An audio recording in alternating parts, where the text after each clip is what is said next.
তুরাগের মানুষ ভালো মতে বোঝেন, যার যুবক ভালো মতে বোঝো, এই জীবনেই জীবন না, এই দিনেই দিন না। ওই প্রবাদ বাক্যই সত্য, এই দিনেই দিন না, আরো দিন আছে।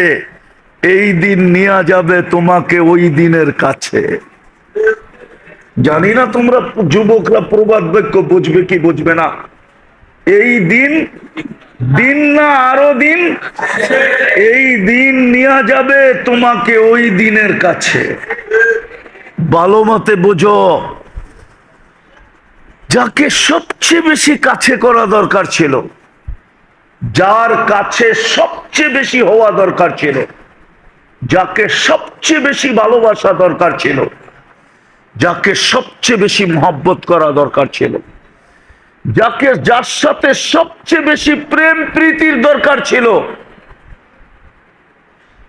যাকে সবচেয়ে বেশি সমীহা করা দরকার ছিল, যার নাম সারাদিন জপতে জপতে জপতে জপতে জপতে, আমি ওই হাদিস বলতে চাই না যে হাদিস আছে উযকুরিল্লাহ হাত্তা ইউকালু মাজনুন, এত বেশি আল্লাহ আল্লাহ বলো যে মানুষ তোমাকে পাগল বলতে শুরু করে।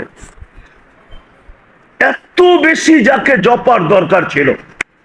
আফসোস, সৃষ্টির সেরা মানুষগুলা, আফসোস সৃষ্টির ভিতরে সবচেয়ে বিবেকমান মানুষগুলা, বুদ্ধিমান মানুষগুলা, বিদ্বান মানুষগুলা, শ্রেষ্ঠ প্রাণীগুলা, সবচেয়ে সুন্দর প্রাণী রূপের দিক দিয়া, গঠনের দিক দিয়া। আরেকটা কথা শেষ বলি, সমগ্র সৃষ্টিকে আল্লাহ যাদের জন্য জলাঞ্জলি দিলেন, যাদের কদমে ঢাইলা দিলেন,